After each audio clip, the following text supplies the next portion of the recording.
Ulu Tanrı'nın adıyla. Bismillahirrahmanirrahim.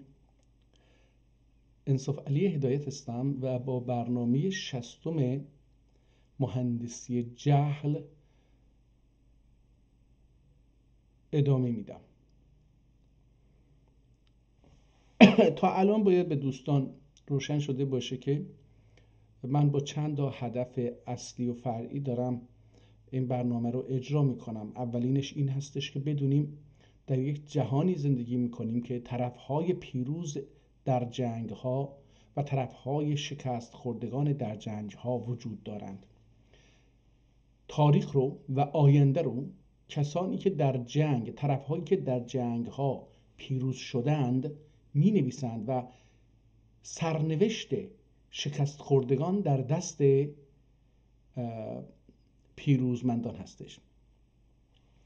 طرف پیروز تعیین میکنه که تاریخ، هویت، کیستی، منافع، زبان، فکر، آموزش، سیستم آموزشی طرف شکست خورده چی باشه و برای رسیدن به چه هدفهایی باید تعیین بشوند. طرف شکست خورده هیچ اقدامی نمیتونه بکنه الا اینکه شرایط طرف پیروز رو بپذیره. ما ترک‌ها در 250 سال گذشته یواش یواش به شکست خوردن افتادیم و در نتیجه و در یک قرن پیش، حدود 101-2 سال پیش، آخرین حاکمیت سیاسی ترکان، خلافت ترک‌ها بر جهان اسلام هم توسط عوامل داخلی و خارجی، جاسوسان و خودفروختگان و مزدوران داخلی آنها شکست خورد و ما کاملا جهان ترک به زیر استیلای جهان مسیحی رفت و جهان مسیحی بود که اراده کرد و خواست که ما ترک ها رو در چه راستایی طراحی بکنه، مهندسی بکنه. مهندسی که انتخاب کردن مهندسی جهل و جهالت بود. ما باید از تاریخ خود، از زبان خود، از خطی که در تاریخ می نوشتیم، از آموزش هایی که در گذشته داشتیم، از کارهای علمی که در گذشته انجام داده بودیم، از اختراعات و اکتشافاتی که داشتیم، از فتوح و پیروزی هایی که داشتیم، از فلاسفه و فیلسوفان و افکار سیاسی و حقوقی که داشتیم، از همه بریده بشیم و مثل یه بته‌ای که ریشه در خاک نداشته ما رو در این خاک گفتن که آقا شما در این خاک تازه اومدید، شما ریشه در این خاک ندارید، در این سرزمین ندارید، شما بهتر آن است که هرچی ما میگیم انجام بدید. زبانمون رو، الفبامون رو تغییر دادن، تاریخ ما رو تغییر دادن، تاریخ مهاجرت برای ما تراشیدن که از چه تاریخی ما اینجا اومدیم. انگار که صاحبان این سرزمین ها یونجه بودند و اسباب ما برای چریدن اونها اومده بودند، در حالی که چنین نیست. ما در همیشه تاریخ در این سرزمین ها میزیسته ایم، ولی یه دروغ رو الان پذیرفتیم، بله در یک تاریخی ما ترک‌ها از فلانجا اومدیم اینجا. این دروغ ها رو به خورد ما دادند و تاریخ ما رو فراموشمون کردند. سیاستمداران ما رو، فیلسوفان ما رو، نویسندگان ما رو، اختراعگران ما رو، معماران ما رو، شهرسازان ما رو، تمدن سازان ما رو، تمدن مکتوب، تمدن مصنوع یعنی ساخت دست بشر رو از ما فراموش کردند و ما فکر کردیم که غربی ها خیلی آدمای جالبی ان و فلان، افتادیم در پی اینها و اون آموزش هایی که داریم میبینیم در مدارس و دانشگاه ها برای این نیستش که ما یه روزی به یک تکنولوژی برسیم، برای این است که هر چقدر هم که بتونیم پیش بریم برده غرب باشیم، جهان مسیحی باشیم و متاسفانه ما تسلیم شدیم. اولین هدف در اینجا اینه که ما به خاطرمون بیاد، یعنی به خاطر حداقل من بیاد که ما ترک ها یک آثار مکتوب فرهنگی داشتیم، مکتوب نوشتاری، یعنی مکتوب تمدن مکتوب داشتیم، نوشتاری داشتیم و اینها رو از ما دریغ کردن. حالا با اینکه ما الان این 60مین برنامه جهل هستش، مهندسی جهل هستش دارم اجرا میکنم و حدود بیش از 80 کتاب ترکی تاریخی رو در این 60 برنامه معرفی کردم و ازشون صفحاتی رو خوندم، بازم یه عده میان اونجا می‌نویسن آقا اسم دو تا کتاب رو برای ما بنویس. اگه ترک ها کتاب دارن 2 تا کتاب برای ما بنویس. آدم ها اینقدر جسارت نمی کنن که ببینن این برنامه اصلا بر اساس معرفی کتاب هاست. این هدف اول هستش. هدف دوم، این هدف دوم بود. هدف سوم اینه که من ترکی نخوندم، زبان ترکی رو آشنا نیستم. دیروز هم در 2 کتابی که یکی به زبان فارسی یکی به زبان ترکی معرفی کردیم که یه فرانسوی نوشته بود و یک اهل خلخال اگر اشتباه نکنم که در تبریز ساکن شده نوشته بود. فارسی رو اهل خلخالی که در تبریز ساکن شده بود نوشته بود و اون که فرانسوی نوشته بود اون هم بعضی قسمتاش فرانسوی، ترکی و فارسی بود و اکثر قسمتاش فقط ترکی و فرانسوی بود. اون کتاب رو هم معرفی کردیم که در چه زمینه‌ای هست و نشون دادم که من در زبان ترکی صفرم. من آموزش رسمی، ادبی، استاندارد، تخصصی و علمی رو در زبان ترکی فاقد هستم، ندارم. در نتیجه یک بیسواد مطلق در زبان ترکی هستم. در عوضش من و میلیون ها من در نسل های گذشته مجبور شدیم که از زبان خودمون بریده بشیم، برگردیم بریم زبان فارسی رو بخونیم. چرا این کارو کردم؟ برای اینکه اون مهندسی جهل باید جا بیفته. ما این ماجرا سر ما اومده و ما متاسفانه تسلیم شدیم. ما باید برگردیم و با خودمون، تاریخمون، زبانمون، افکار سیاسیمون، افکار فلسفیمون، افکار دینیمون آشنا بشیم و دوباره از در خاک خودمون رشد بکنیم. ما الان در خاک بیگانه هستیم، نمیتونیم بار بدیم، نمیتونیم شکوفا بشیم. هر درختی در یه خاک خودش رشد میکنه. اگر یک درختی رو از یه جایی بکنید ببرید در یک خاک دیگری که اونجا نمیتونه و نباید رشد بکنه، اگر هم بمونه فقط خشک نشه در همین حد خواهد موند، ولی در حال خشک شدن خواهد بود، به تدریج خشک خواهد شد. ما در خاکی که خاک فکر ترکیه، فلسفه ترکیه، سیاست ترکیه، تاریخ ترکیه، زبان ترکیه و میتونیم رشد بکنیم. حالا من به خودم این قول رو دادم در این 60 برنامه، تلاش کردم که زبان ترکی رو تلاش میکنم یاد بگیرم، حداقل اگر نه علمی نه استاندارد، حداقل زبان همین کتابایی که نوشته شده رو به زبانی که امروزه ما در تبریزینا بزرگ شدیم و این کوچه و بازاری هستش، حداقل در همین سطح بتونم بخونم. بازگشت به خویشتنم رو اینجوری آغاز کردم. امیدوارم یه روزی بتونم کتاب‌های ادبی استاندارد و علمی و تخصصی نوشته شده به زبان ترکی رو هم علمی بفهمم. زبان ترکی رو، من عربی رو میتونم بگم که حالا نه 100% ولی 80% از نظر ادبی میدونم چی هست، از نظر زبانی میدونم چی هست، از نظر صدا گذاری یا استاندارد میدونم چی هست، اما زبان ترکی رو نمیدونم.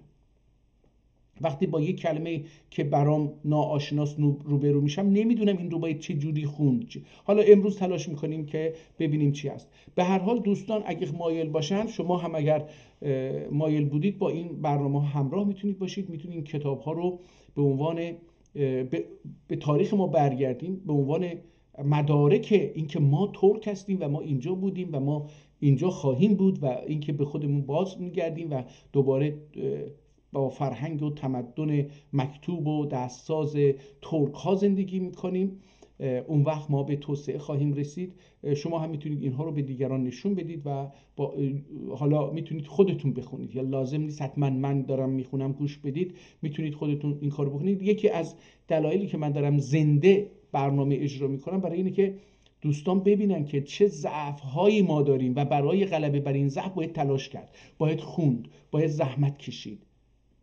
خب و اینکه بدونیم چقدر کتاب ترکی هستش که ما اگه بخوایم بخونیم کتاب‌های قدیمی دست‌نویس با اونها آشنا شیم. حالا من با اجازه دوستان میرم کتابی که 2 روز پیش کتابایی که دانلود کرده بودیم رو بخونیم. دیروز این کتاب رو، این ترک دیلی رافائل دومان رو خوندیم و همچنین قواعد زبان ترکی رو هم خوندیم که به فارسی نوشته شده بود، نشون دادیم. حالا یه بخشایی از این رو و یه بخشایی از این رو خوندیم. حالا امروز این تاریخ رو اگه برسیم بخونیم خوب خواهد بود و بعدش من باید برم سر کار. خب این کتاب رو باز میکنیم.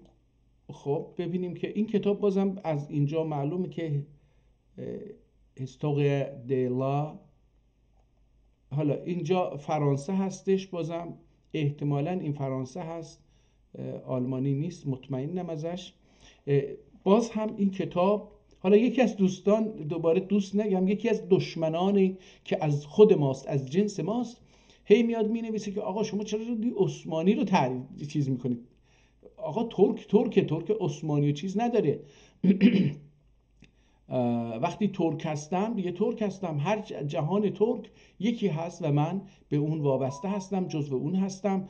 همین دشمنانی که پیروز هستن جهان ترک رو به کشورهای مختلف، بعداً به نامهای مختلف تقسیم بندی کردن تا ما فراموش بکنیم که در یک اصل مشترک بودیم، یک درختی بودیم که همه ما شاخه های اون درخت بودیم. الان این درخت رو بریدن، تکه تکه کردن، هر شاخه‌ای هر جایی به خودش میگه من یه درختم مستقل، تو چرا جای من رو گرفتی، یا ادعاهای فلان میکنن، در حالی که چنین نیست. ما یک ترک هستیم، فرقی نمیکنه که ترک در چین باشیم یا ترک در هندوستان باشیم یا در افغانستان باشیم یا ترکمنستان و هر جای دیگر، ایران باشیم، عراق باشیم، سوریه باشیم، ترکیه باشیم، آذربایجان باشیم و هر جای دیگری که باشیم ترک هستیم و این مهمترین تنه درخت جهان ترک هستش.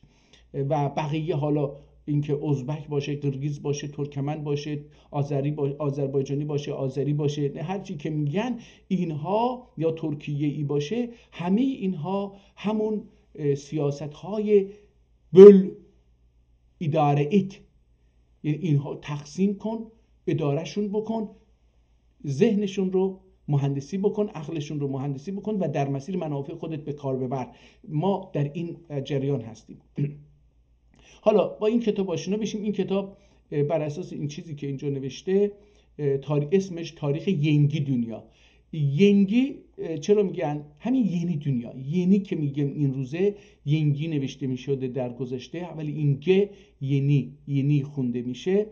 این در زبان فارسی هم ینگی گفته میشد، نوشته میشد، برای اینکه لغتی براش نداشتن و از زبان ترکی اینها رو گرفته زبان فارسی.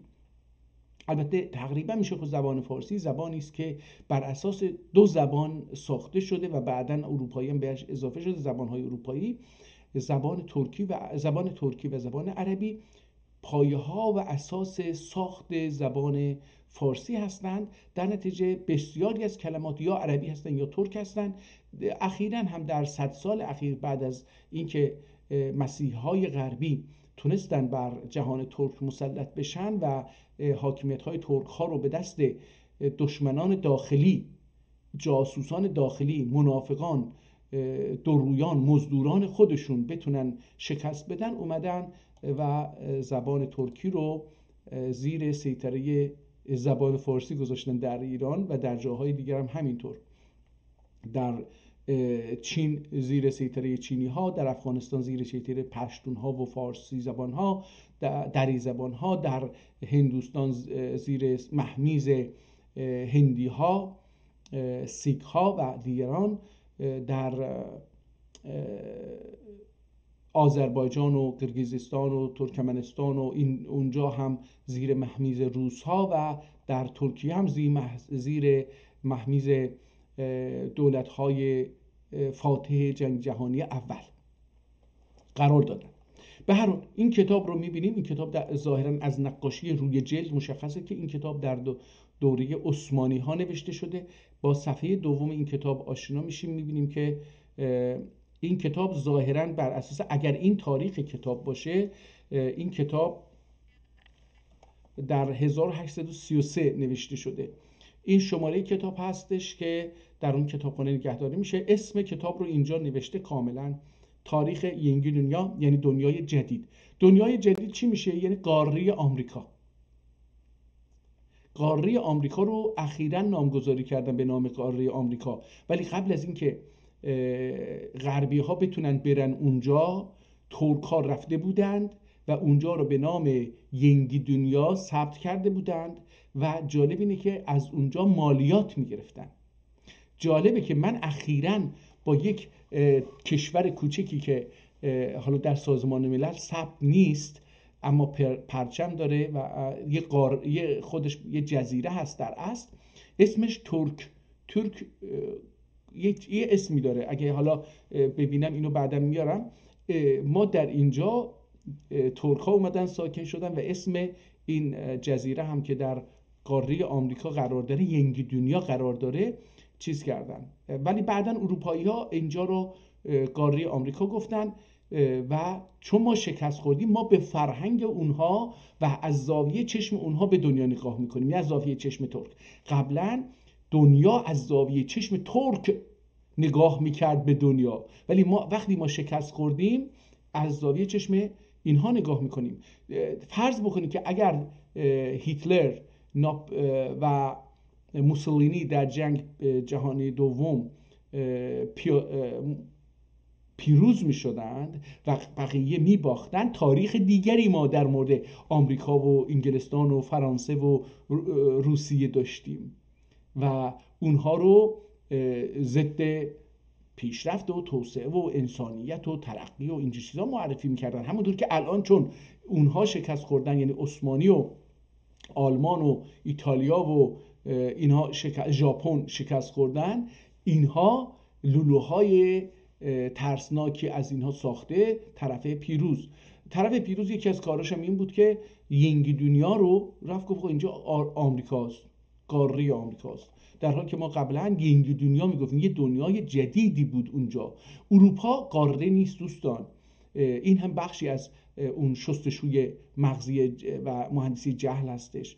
اروپایی که ما اینجا، چرا ترک ها به اونجا ینگی دنیا میگفتن ولی به مثلا اروپایی وجود نداشت برای ما؟ برای اینکه همه این قاره، اروپا و آمریکا، اروپا و آسیا، یه قاره به هم چسبیده است، یه خاکه که به هم چسبیده است و ترک ها در این قاره حکمرانی میکردن، در این قاره بزرگ. حالا بعدن که اروپایی ها اومدن چیز شدن، گفتن ما اروپا هستیم، ما جدا کنیم خودمون رو از این قاره آسیا و بگیم که ما یه ملت متفاوتی هستیم. تفاوت را با قاره و ساعت و این، در حالی که ساعت رو قبلا هم ترک ها داشتن.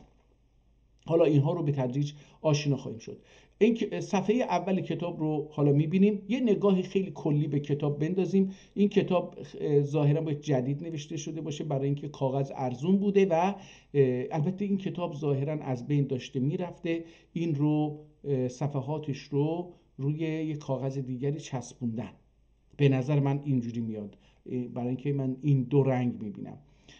خب حالا این کتاب رو همینجوری یک نگاهی بهش بندازیم، ببینیم که چی به چی هست. شاید هم نمیدونم، من نظرم همینی که عرض کردم، ولی احتمال داره که چون اگر کنده شده باشه باید یه طرف دیگرش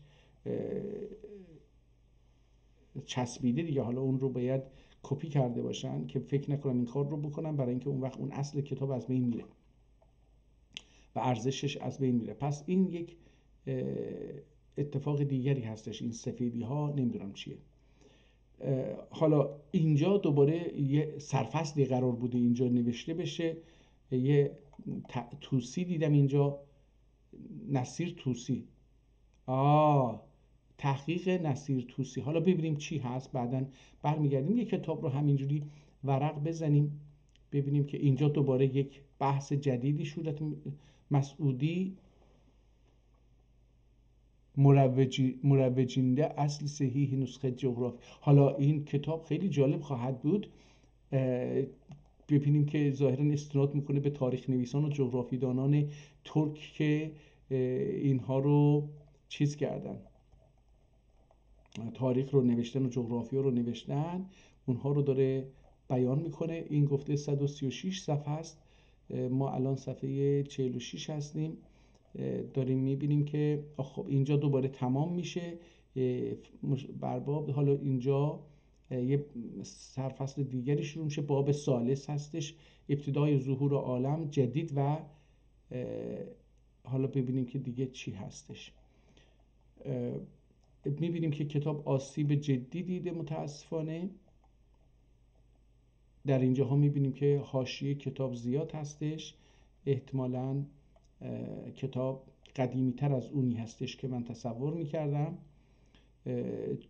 کلمات به خطی نوشته شده که من میتونم بخونم، یا خیلی مثل اون کتاب های خوشنوشتی که بود اونقدر تو گل نمیافتم، میتونم یه مقدار با تلاش بیشتری، با صرف وقت کمتری با این کتاب آشنا بشم و بخونم.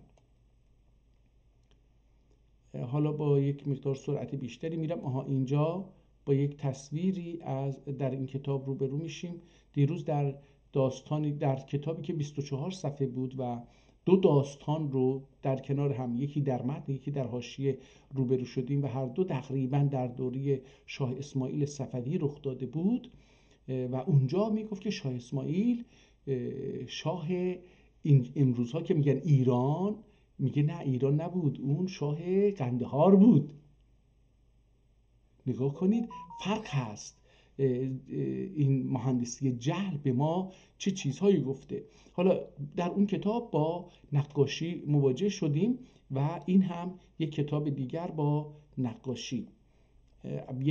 در اون بیش از 10 نقاشی بود. در این اولین باری که در داخل کتاب، یک کتابی که احتمالاً در عثمانی نوشته شده با نقاشی، این هم دومین نقاشی رنگی هستش. اون نقاشی سیاه‌سفید بود، این نقاشی رنگیه.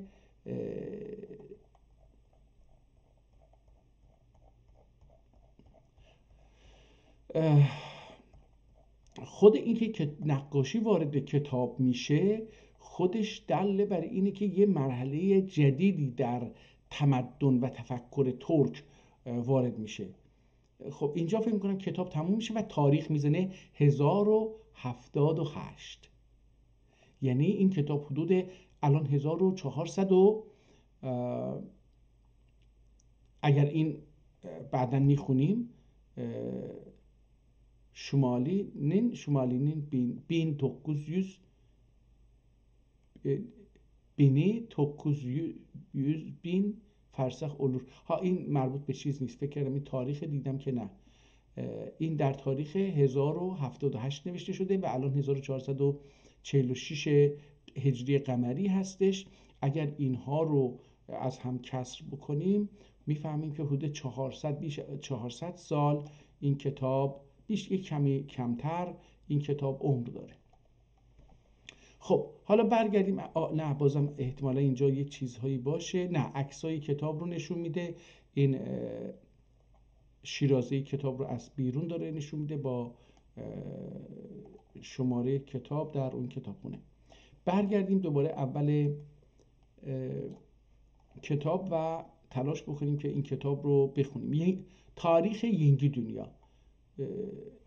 حالا این کتاب رو بزرگش میکنیم که بهتر ببینیم. و بسم الله الرحمن الرحیم. رب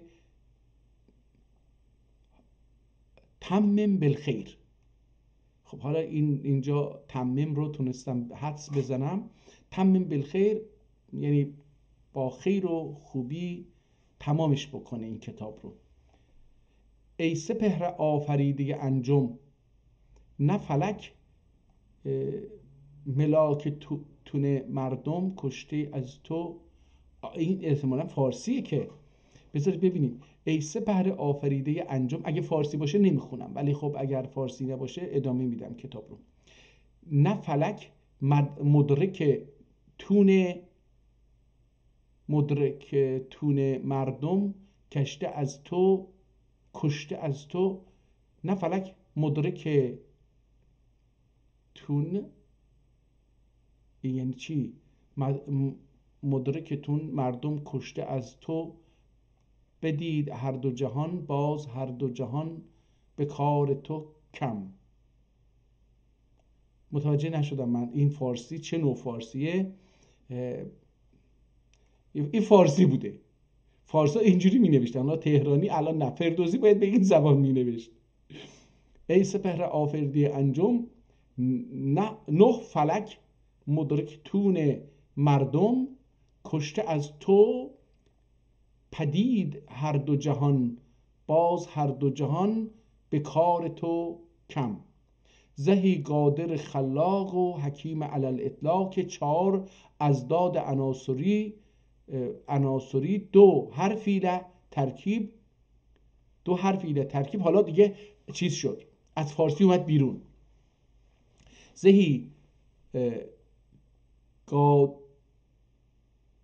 قادر خلاق و حکیم علی الاطلاق، که 4 اضداد عناصر 4گانه ضد هم رو 2 حرفی با 2 حرف. چی هستش اون 2 حرف دوستان؟ کن فیکون. خداوند گفت کن، یعنی یه چنین چیزی در قرآن اومده که خداوند گفت کن، اول باش، و فیکون پس اولدو. حالا این اونجا میگه 2 حرفیله ترکیب، و نه گباب افلاکی بی اماد و ستون 6 روزه ترتیب لمش. ببینید میگم زبان ترکی زبان اصل فارسی هستش، اینجا ببینید داره از این استفاده میکنه. و ترکیب و 9 گباب نمیدونم چی هست، ممکنه حباب باشه. افلاکی بی اماد بدون ستون، و ستون 6 روز و ستون اماد و ستون. این 2 کلمه هم معنی هستن، یکی عربی یکی حالا فارسی. مثلا احتمالا ستون کلمه ترکی باشه، فکر میکنم حتما ترکی است، برای اینکه ما تو روستاها و قدیما میگفتن ستون، تو خونه ها به عنوان ستون استفاده میشد. 6 روزه ترتیب ایلمش، ریاض قدر صفحه آفتاب بر کل. حالا اینجا این کلمه از بین رفته متاسفانه، حکمتش احتمالاً بر کل چی ماه منیرون، نیلوفر کتابه گردونده مستور اولان، شکل هلال هر آینه کی منظور کمال قدرتنده دال و اختلافات فصول هر بابده نهایت حکمتینه محل استدلال دور.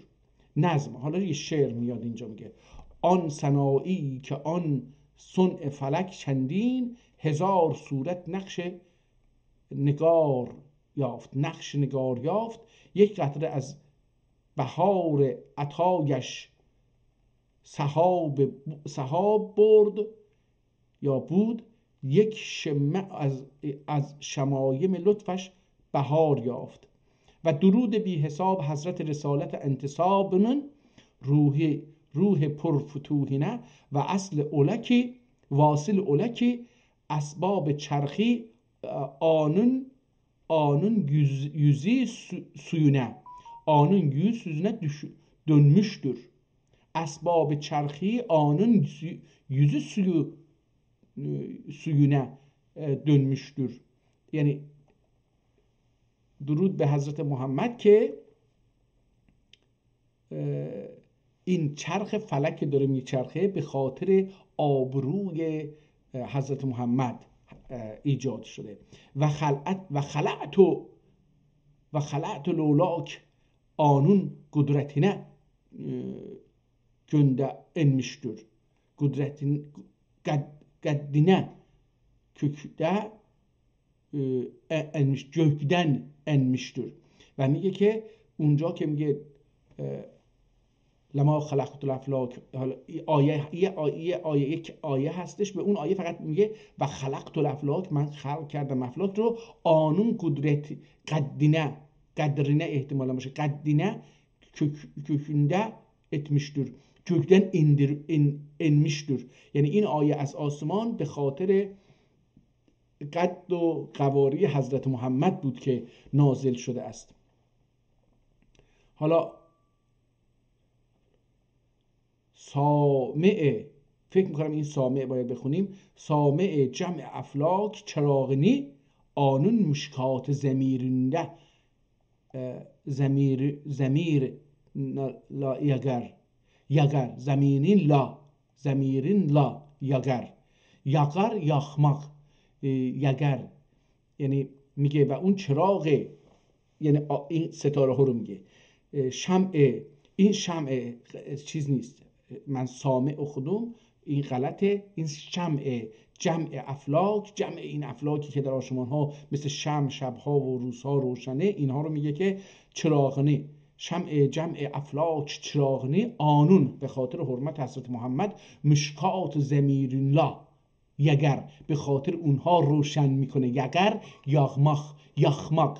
الان ما در زبان امروزی یخمق میگیم، حتی در توی امروزی یخمق میگن.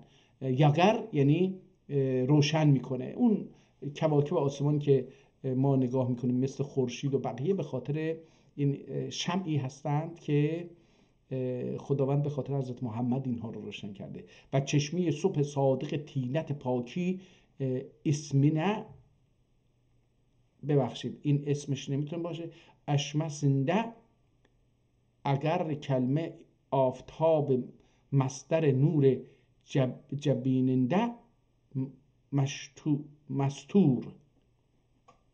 حالا اینجا دوستان متوجه میشید که خوندن این کلمه ها بعضا خیلی سخته و فقط حدس میزنم که اینجوری باشه.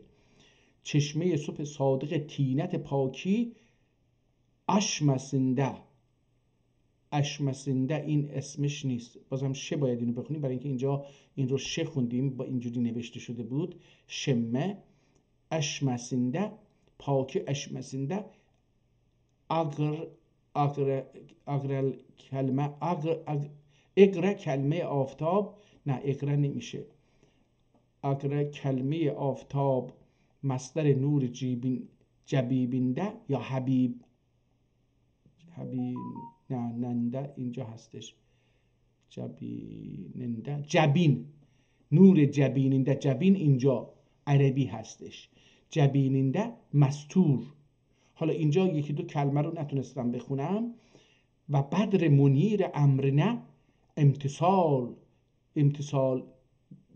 یک اشارت ل ایکی سور المشتر، ایکی شور، اینجا اینو نمیدونم سور بخونیم سون بخونیم، اینو نمیدونم شور بخونیم، برای اینکه اینجا این شبیه این نقطه هایی که اینجا گذاشته نیست، شبیه تلاش میکنم به یه چیزی اینجا در گذشته این رو چیز بکنم، سور المشتر. پس و بدر منیر امرنه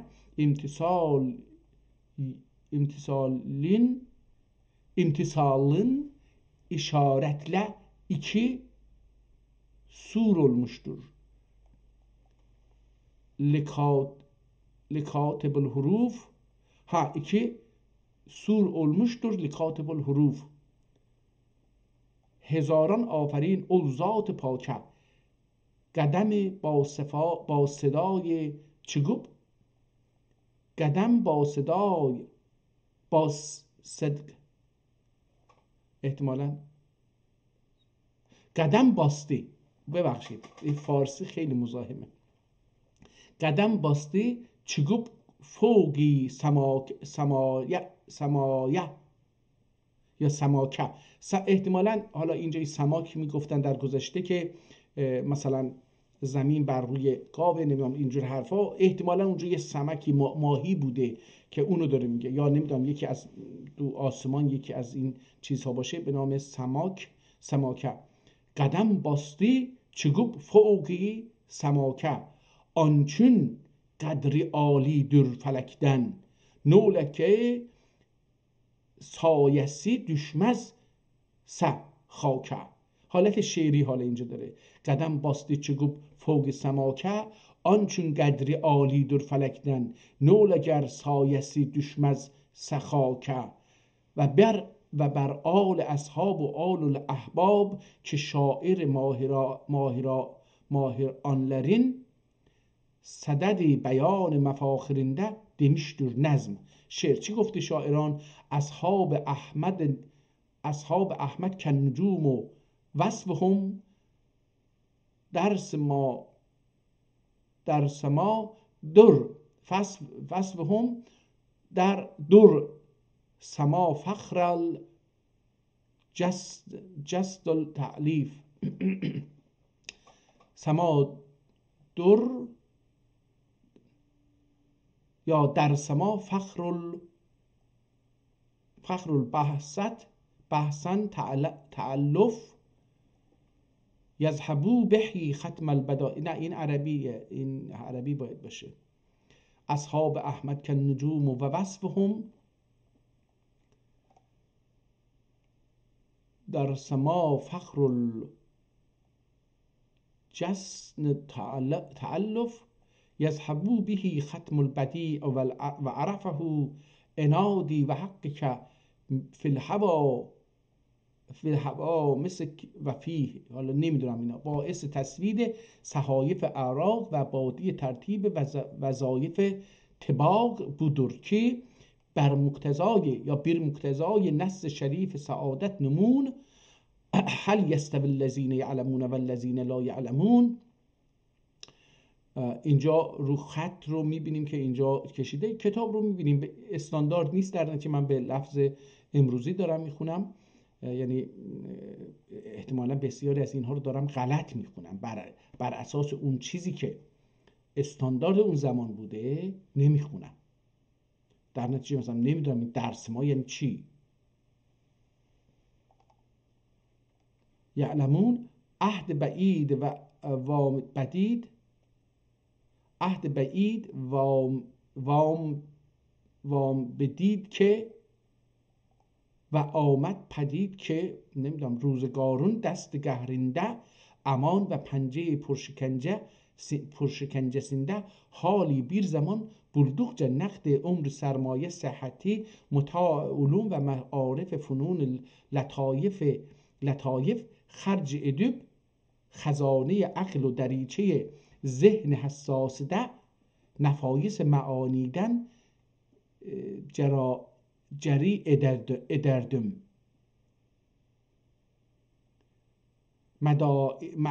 نفایس معانی درج ادردم.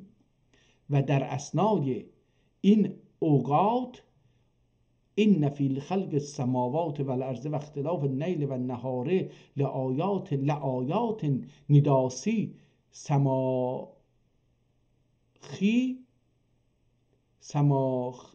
سماخی جانه گدر و صدای خوش نواسی دل شیدایه اثر ادب سورا جرامه سور اجرام عالیات و وجوه تفاصیل کائنات ان اعتبان این چشم ده اینجا قاف و ان اعتبان و چشم تأمل اختیاری لنظر ایلدم. پس گاه خمسه متحرنن حرکات سکناتنده حیران و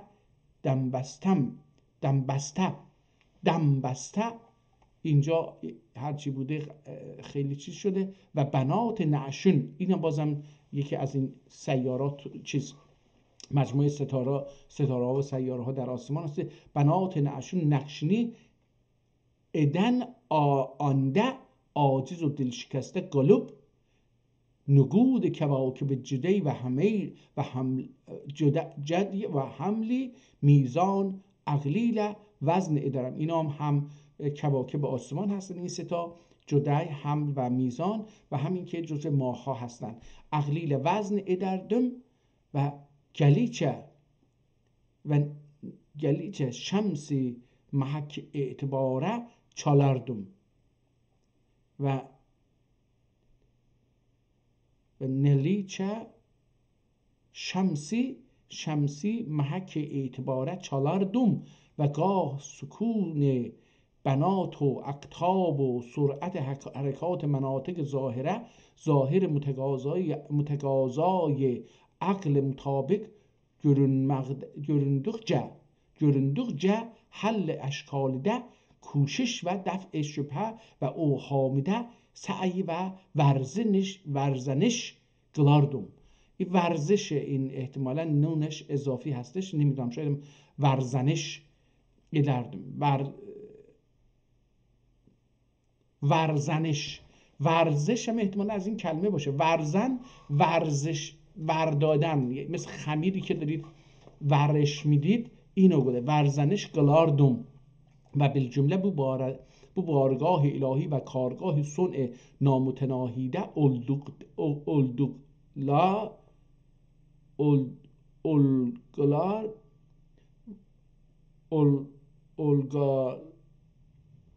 الگلار دقایق اسرار و حقایق اوضاعی و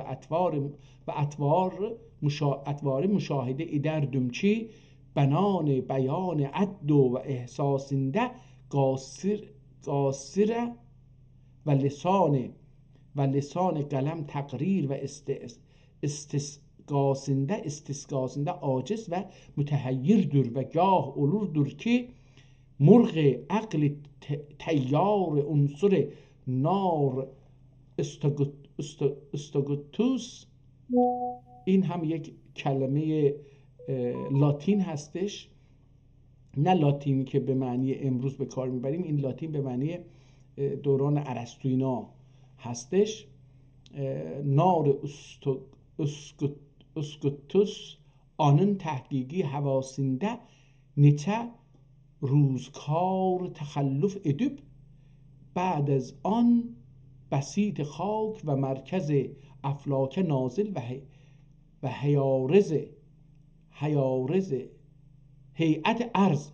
هیئت عرض و معرفت و طول و عرض سمتینه مایل اولودی. حالا داره در مورد جغرافیا بدید. تا اینجا متوجه شدیم که کتاب به جغرافیا ربط داره، دینی نیست.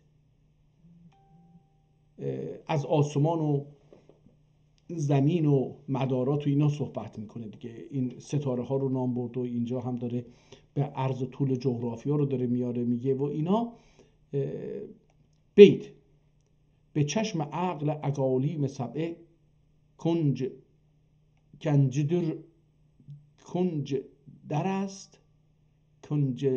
نرست، نمیدونم، چون نیک در نگری اژدها بی هفت سر است. مقتضا سنج عالم و کون و فسادی مثال بوگلمون و بوگلمون رنگارنگ و کوداخ و گوناگون، و این ه نیست، نون هستش، و گوناگون مشاهده ادب آمد و رفتنده تأمل و بو کلام پر انجامیله تمثیل ادردم. دوباره یه شعر بیت. فلک نقشنه ای خواجه نظر قلمزسın چرخ اطلس نه گماش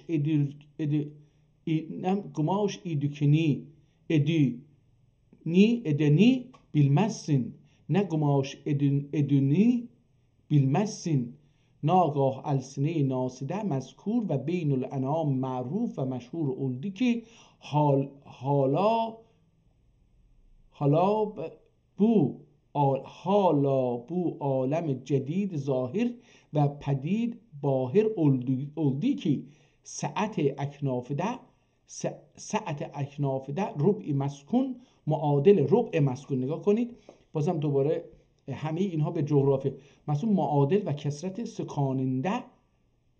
سکاننده قطره معموره غالب دگلسه بادی مماثل در الى هذا الان. حالا این ربع مسکون در اون زمان فکر میکردن که وقتی که آمریکا رو پیدا کردن خیلی انسان نبوده، در نتیجه فکر میکردن ربع مسکون این طرف، اونجا مسکون نیست. وقتی میگه ربع مسکون، میگه اصطلاحه، من کامل نمیدونم ولی حدس میزنم که کلمه ربع نشون میده که دنیا رو به 4 قسمت تقسیم کرده بودن. مثلا میگم آسیا، آمریکا، استرالیا، حالا یکی دیگه هم باید باشه آفریقا. این یکیش مسکون بوده آسیا. حالا اروپا رو نمیده. من به نظرم میاد، نمیگم که این درسته، قطعا اینجوری نیست، این یه اسمه، تا اینجا که میدونم یه اسمه. معادل و کسرت سکاننده قطری معموره غالب دیلسه بادی مماثل در الى هذا الان بود دیاردن آنه bir فردا ایرمیش bu diyariden ana bir ferd erimiş. یعنی اون، حالا ربع مسکون اونه، احتمالا قاره آمریکاست، ربع مسکون قاره آمریکاست. حالا اینجوری دارم میفهمم، اون چیزی که گفتم اون رو فراموش بکنید. ربع مسکونه معادل و کسرت سکاننده قطر معموره غالب دیلسه، میگه اون همه آدم اونجا نبوده، باری مماثل دور الى هذا الان تا امروز چیز بوده. bu diyarde یعنی همون ربع مسکون، آنه bir فرد erişmiş، یه آدمی به اونجا رفته.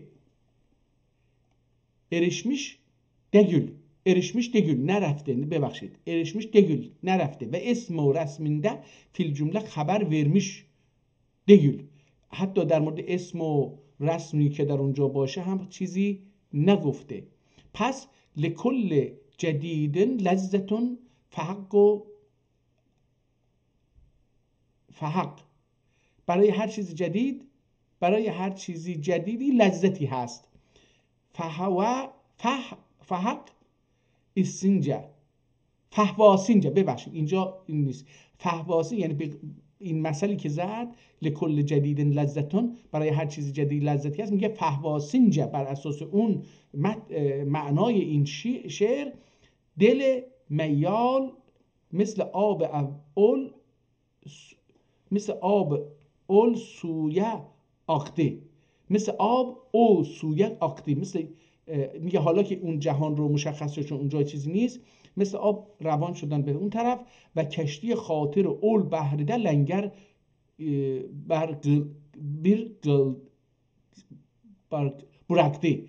برکده، میگه و کشتی خاطر دل ما برای اینکه اون چیز بشه اونجا بره لنگر انداخت در اونجا. برکده لنگر رو براخته اونجا، براخما الان داره تبریز میگیم. و bu karın ahlilerinde fil cümle istihbar aldığında umur غریبه و احوال عجیبه استماع eylediler.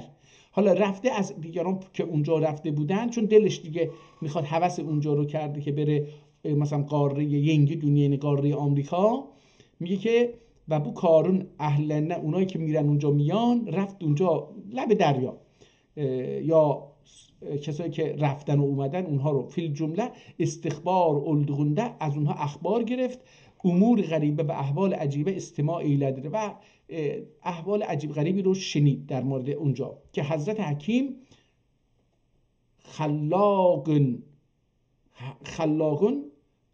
خلاقون کمال قدرتینی و آیات حکمتینی تصدیق ادب ساحه سماحتینون کمال سعسینی ifade ve müstean sem'e ibretün imanini ziyade edmek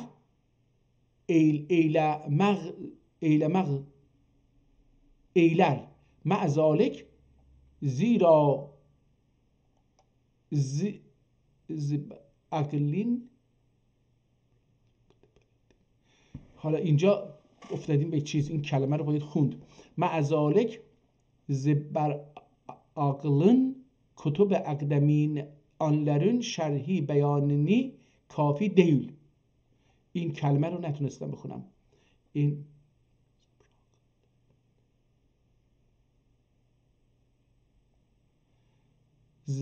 زیاده ایلمه معزالک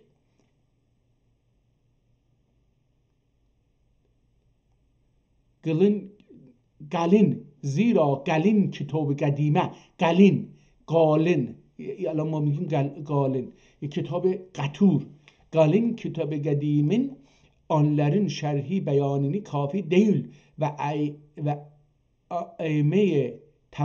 ائمه تواریخن ید طولالری آنن دامن عرفاننده واصل دیل. حالا اونایی که تاریخ ائمه تاریخ، اون بزرگانی که تاریخ نوشتن، میگه دستش به اونجا نمیرسیده، واصل دیل. پس از این سبب داعیه سعی طلب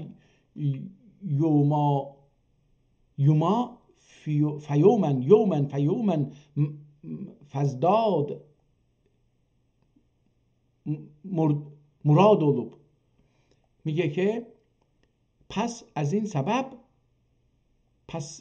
این سبب داعیه سعی طلب یومن فیومن فزداد، احتمالاً فزداد اولوب یعنی هر روز نسبت به روز قبلی زیاد شده.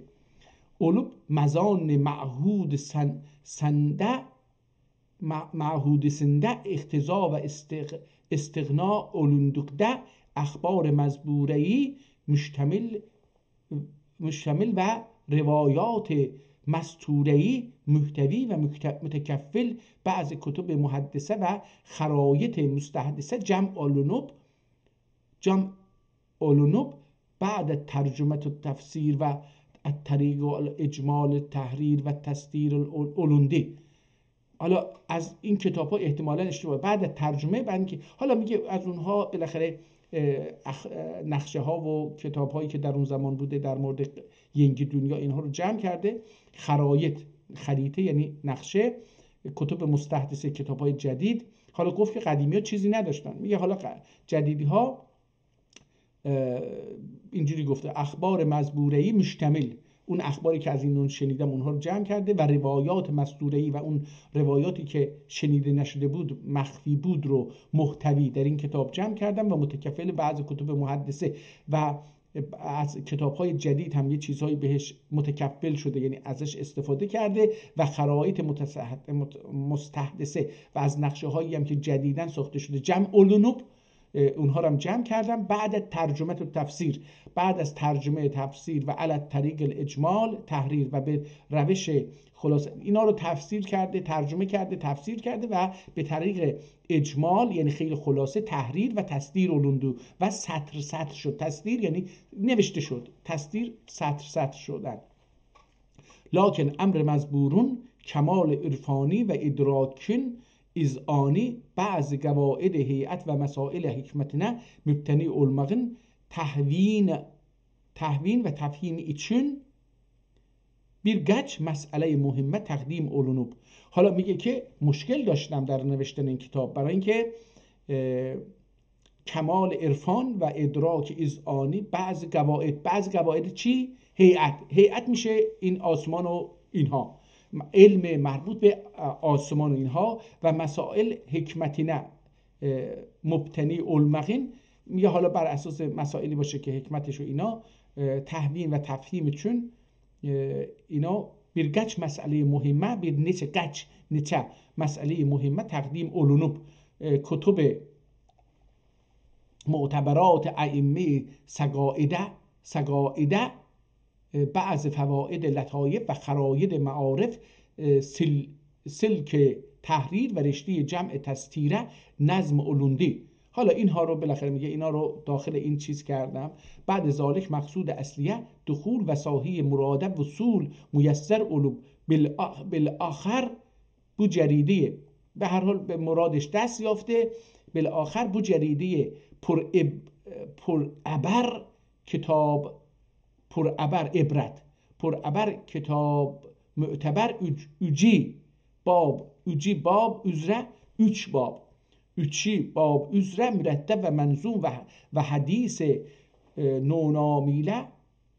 نونامیله مسما و حدیث نونام نام جدید. حدیث نونام یعنی همین که این حادثه‌ای که جدیدن اتفاق افتاد، یعنی شناختگاری آمریکا رو داره میگه. مسما اسم کتاب رو هم از اونجا و مسموم oldu یعنی اسم گذاری کردم. جدید دیگه همین ینگی دنیا یعنی خودش ینگی یعنی جدید، دنیا هم که یعنی دنیا. اونو داره میگه، عربیشو اینجا داره.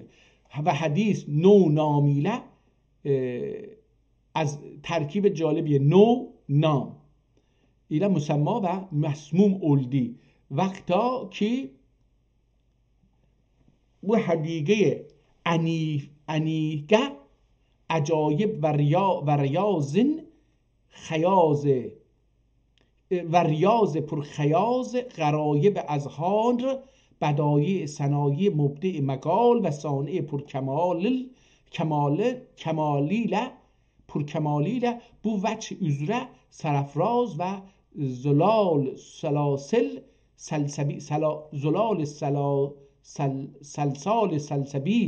زلال سلسبیل مثال روایات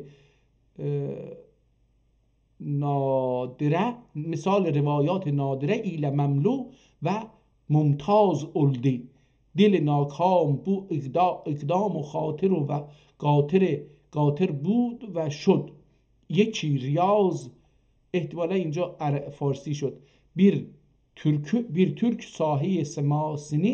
ساهی سیماسینی نهال فرخنده فال نام تامی سلطان کامیاب جوانبخت و پادشاهی کیوان جانب آسمان تخت فرمای سلطان سلاطین عالی مقدار شهنشاه دین پرور دیندار بلا نشین خلافت کبر اوارث کبرا و وارث نهایت سلطنت عظما سلیمان زمان حضرت ابوالفتح سلطان مراد ابن سلیم خان ایله آن آرایش ادب.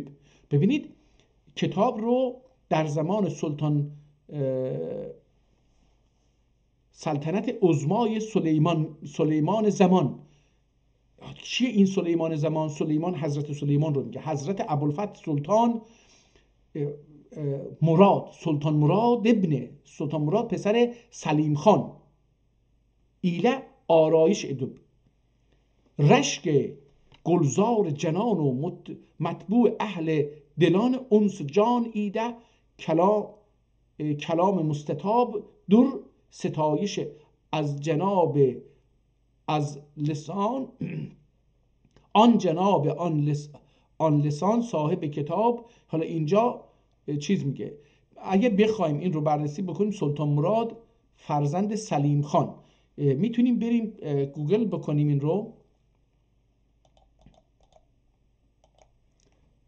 رو با اجازهتون گوگل بکنیم ببینیم که این گوگل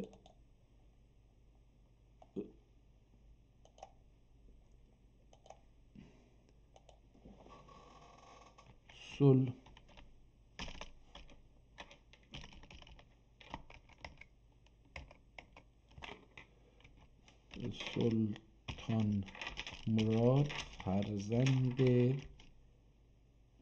چی شد؟ سلیم خان. سلطان مراد ابن سلیم خان. سلطان مراد ابن سلیم خان. ببینید چی میگه.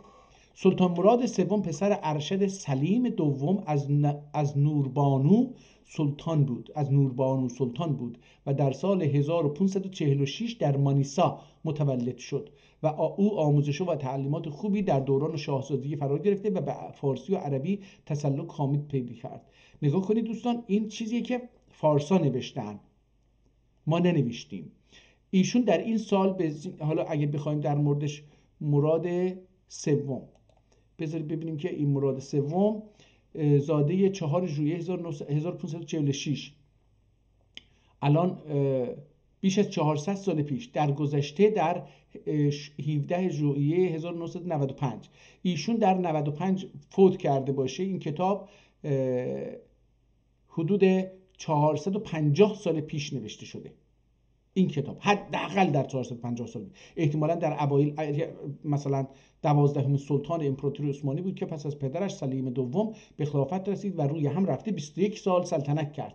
خب این اگر 46 متولد شده باشه و 95 فوت کرده باشه حدوداً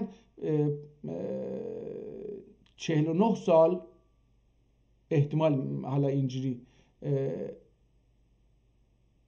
یا این حدا عمر کرده. وسطش این آدم قاره آمریکا رو که این در دوره این شاه، حالا شما ببینید گالیله چه سفر کرده. این گالیله بود چی بود رفت اونجا؟ گالیله نبود، اون یکی بود، کریستوف کلمب. ببینید که اون در چه تاریخی رفته اونجا. حالا این 1595 فوت کرده، احتمالاً بذاریم بگیم مثلا 1570 مثلا این کتاب رو نوشته باشن. حالا ما این تاریخ رو بگیریم، کریستوف کلمب رو میتونیم ببینیم، باهاش مقایسه کنیم. کشف قاره آمریکا، کشف قاره آمریکا توسط هخامنشیان، توسط کریستوف کلمب. ببینیم کشف قاره آمریکا 1493، یعنی وقتی سلطان ما فوت کرده 96 بود دیگه فوتش. نگاه کنید دوستان، در 95 فوت کرده، اینم 93 گفته که رفته اونجا. این کتاب در این زمان جزو دروس بوده، یعنی ما قبل از این که اینها اصلا بیدار بشن ترکا اونجا رو چیز کرده بودن، کشف کرده بودن. خب حالا احتمالاً اینجا میتونیم یه چیزایی در موردش پیدا بکنیم، احتمالاً در مورد قاره آمریکا هم در پسرانش رو اینجا آورده و دخترانش، اینا رو دیگه هیچی. حالا از این بگذاریم، برگردیم دوباره سر کتابمون. خب پس در سلطان مراد ابن سلطان سلیم خان ایله آرایش ادب رشک گلزار جنان و مطبوع اهل دلان انس جان ایده کلام مستطاب در ستایش از جناب آن لسان صاحب کتاب بیت زهی دولت که ورمش آنه باری مسخر ایلمش دنیا ده واری سراسر گبزه سنده ربع مسکون. این ربع مسکون چی هست؟ بریم ببینیم که من اینو حالا اومدیم ببینیم که ربع مسکون چیست. ببینیم که این ربع مسکون چیه. ربع مسکون ببینیم اینجا چی گفته، این آپاندیس چیه. لغتنامه ده خدا.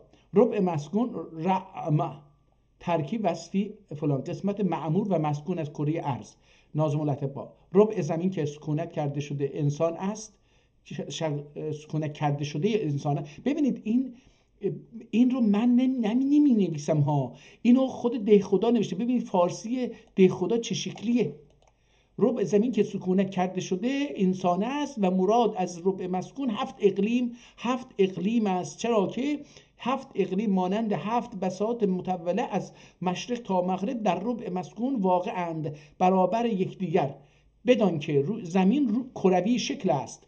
اون زمان میگه وقتی داره از ربع مسکون صحبت میکنه میدونستن زمین کروی شکل است، به صورت گوی که در دور آن 8000 فرسنگ است که 24000 کروه باشد، حالا گروه باشد نمیدونم، یعنی 24 ساعت شد دیگه، 24000 گروه باشد.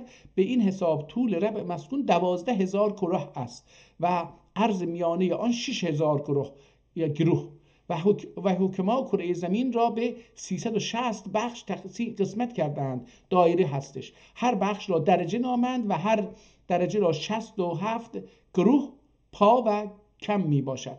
حالا من اینا رو دیگه نمیتونم چی هستش، بذار ببینیم.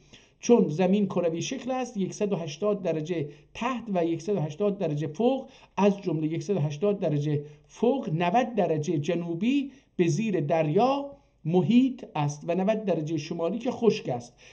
دوباره اینجا میاد به آمریکا دیگه. آن را ربع مسکون نامند، از جمله 90 درجه ربع مسکون 30 درجه از سمت قطب شمال خارج نموده، چرا که تمام کوهها برف است و در آنجا جانوری کمتر زید. پس 60 درجه که باقی ماند محل آبادانی است که آمریکای شمالی و جنوبی، ببخشید آمریکای شمالی هستش، جنوبیش دیگه زیر اون یکی درجه هستش. و نزد بعضی عرض معموری عالم از خط استوا تا 50.5 درجه است و نزد بعضی 66 درجه و طول معموری عالم از جزیره خلدات تا ساحل بحر محیط شرقی 170 درجه و مساحت تمام کره زمین 6 کروه و 10 لکه و 90,908 کروه است و مساحت معموری. حالا این دیگه متوجه شدیم یه مقداری که چی هستش، من متوجه نشدم.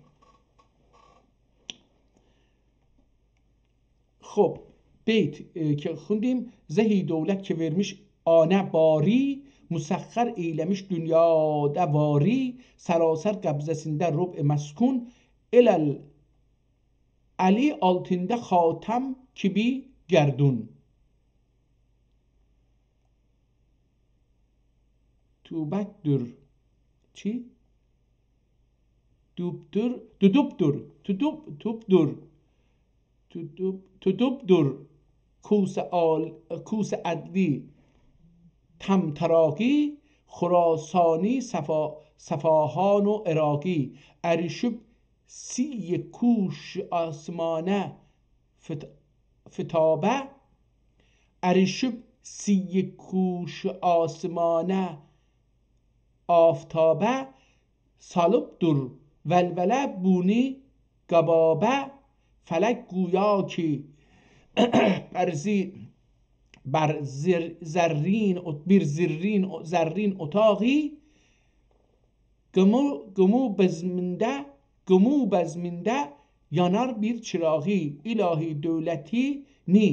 İlahi dövletini daim eyle, sarir معدلته قائم eyle, edip serkeşleri فرمانه رام، خلایق دولتinde bulsun آرام. رضای حقی هر دم طالب olsun، عدویی کینه جویه غالب olsun. کسب ارگنی سقی بیدریغی، حالا اینجا تیغ بیدریغی، کسب ارگنی تیغ بیدریغی، هلال آسا asılsın erşe tiği، duası irişib her ehl halun، yetişsin himmeti her dem ricalun، çırağı izzeti tابنده olsun، nehal دولتی پاینده olsun، olup سرسبز امید شاخساری، yetişsin her nefes bin برگ باری. باب اول. حالا اینجا با یک چیزی هم روبرو هستیم، حضرت آدم علیه السلام بو. حالا اینجا در مورد حضرت آدم هم داره نظریه پردازی میکنه. حالا ما از این کتاب بذارید ببینیم چند دقیقه هست، 1 ساعت 8 دقیقه است، فقط مقدمش رو خوندیم. حالا این در مورد آمریکا، قاره آمریکا داره مدارک رو جمع کرده، داره صحبت میکنه و میگه که در مشورت با سلطان مراد خان پسر سلطان چی بود خدای من، سلطان سلیم خان این کتاب رو نوشته. باب اول، ارباب هیئت و اصحاب علم حکمت متفق‌لerdür ki به اذن الله الملک القادر جمع اجرام افلاک عناصر اوراق کلهم مثال birbirinin دورنده حال کرات عدیده‌dür ki kubrası suğrasını محدق و جمیع جهات مماس منطبق olup cümlesi kore vahide şekline girmiştir. خب پس باب اول میگه در مورد نظریات هستش که در مورد اجرام آسمانی وجود داره و گفتار و علمای این رشته رو جمع میکنه که حالا میگه که همه اینها مثل یک کره عمل میکنن. این اجرام آسمانی همشون میگه یعنی در برضد هم نیستن، همشون مثل هم عمل میکنن. اینم یه حرف جالبی هستش. جمع اجرالیات و şekil vahidine girmiştir. Ve bu cemi ecraat آلیات و عناصر و سقلیاتın çağ vesatinde bir cüz'ü mütevehhim vardır ki merkez alem ve zir pay cemi umemdir ve semavatun kübra ve uzma ve eşheri akdemi felek atlesdir ki lisan şeriatte ana عرش درler. حالا نگاه این عرش رو میگه که یه بخشی از این آسمانی که فلک الاطلس نامیده میشه، به این در زبان دین شریعت دین ana عرش derler. نجوم و کواکب ده معرا و نگوشدن مجرد و کهکشانیده مبرا علوب مجدد جهات و معین ازمان و اوقات ده، ازمان جمع زمان، ازمان و اوقاتدن می سایر افلاکی قبضی حکومت و دست مکنت olup 24 saatte bir kere cemi kevalib نیرات و ثوابت سیارات ile şerqinden غربه دور اتدرر. حالا میگه ببینید در اون سالها اینو رسیدن که در 24 ساعت یک دور میزنه. پس دائما طلوع و غروب که لیل و نهار و روز و شب، روز روشن و شب تارده واقع علور آنون حرکنده منوط و مربوط دور. نگاه کنید 500 سال پیش در این، حالا برگردید برید ببینید که ما میگیم مثلا گالیله اینو پیدا کرد. نگاه کنید مسلمان ها زمین رو به درجه تقسیم کردن و ساعت رو 24 ساعت. در اون زمان باید ساعت وجود داشته، وگرنه چطور میتونستن بگن که در 24 ساعت چیز میشه؟ منوط و مربوط دور. لا اله الا هو رب العرش العظیم و آنون تختینده واقع اولان جرم آسین و افلاک کبیر اسیر، جرم اسیر و افلاک کبیر فلک بر بروج کلب بر و جدر لسان شرعیده و جدر یا جدی لسان شرعیده آنه کرسی درلر کواکب ثابت ل محلی و مزین و تصاویر بروج اثنا عشری ل ملوندر فلک مزبور اکثر متأخرین getinde 60 yılda bir hareket eder ve cirminde merkuz olan sebabitle garbinde şerge gider. Garbiden şerge gider ve kursiyehu vasa kursiyehu semavat vel arz ve la yu'addu hifzuhuma ve huvel aliyyul azim. بعد از آن فلک سابعدر که محل نحس اکبردن زحل و هند پیکردر که بروج اثنا عشره حرکت ziyinesiyle 29 yıl ve 5 ay ve 6 günde دور eder. ببینید اینجا فلک سادس که مقر سعد اکبر مشتریه سعادت gösterdir ki 12 yılda به تمام اکتار سمای منزل مقام ادر بعد ذالک. خب دوستان، من دیگه این کتاب رو خیلی کشش ندم. متوجه شدیم در اصل که حالا کاش مثلا بریم یه جایی که در مورد آمریکا یه حرفی بزنه، ببینیم اینجا رو بخونیم ببینیم. تحقیق نصیر توسی، همین نصرالدین توسی، نصیر توسی تذکرده demiştir ki اکثر عمران و غالب قرای بلدان طرف شمالیده و واقع دور و میگه که جنوب کره زمین به دو قسمت شمال و جنوب تقسیم بکنید، از وسط یه خط کشیدن. میگه که انسان ها یعنی جنوب آب، شمال چیزه. استرالیا نمیدونستن، استرالیا در جنوبه و قطب جنوب هم در اونجاست. حالا اینو نمیدونستن یا شاید میگه اکثریت در بالاست، برای همین باید اینو قبول بکنیم. واقعdır və ki ərzün məmur olan yeri rub'in şimalinin biri bilir və var baqinin حالی مجهول و مستور değildir. میگه که در حال اون قسمت جنوبش هم این نیستش که ندونن چی هستش. یا ماء بحری بالکلیه معمور دور، زیرا İspaniye taifesi yeni dünyayı bulduktan sonra Hindistan taraflarına dahi yol bulup aksar bendilerin zapt etmek ile İngiliz keferesine gayret düşüp ve gemlerin Kutb-i Şimali tarafına gönderip bin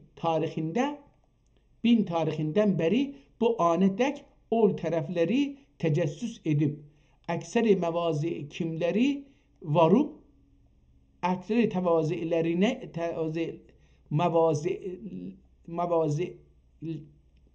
اینجا نون لری موازنleri varup vukuf kulli hasıl ve tahsil eylediler. Hatta bir mevze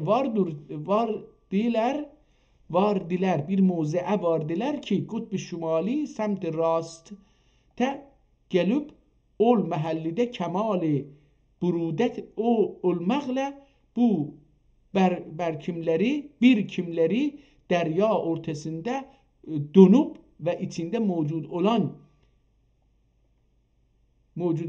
güyudanları ya kapudanları, ihtimalen ismi hayvani başı ve sair adamları, kupudanları ve sair adamları döküp helak ölmüşlerden ve bazı ulema nahiye cunubide قلت امارت باعث مدار. حالا دیگه داره توضیح میده در مورد اونجا.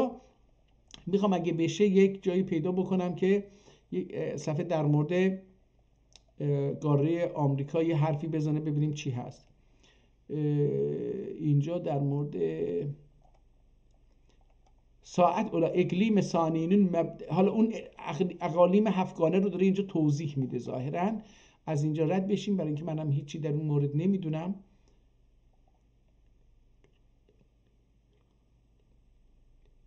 İngiliz kralının tahti hükümetindedir ki erzi 63 derece ve atval nehari 20 saattir.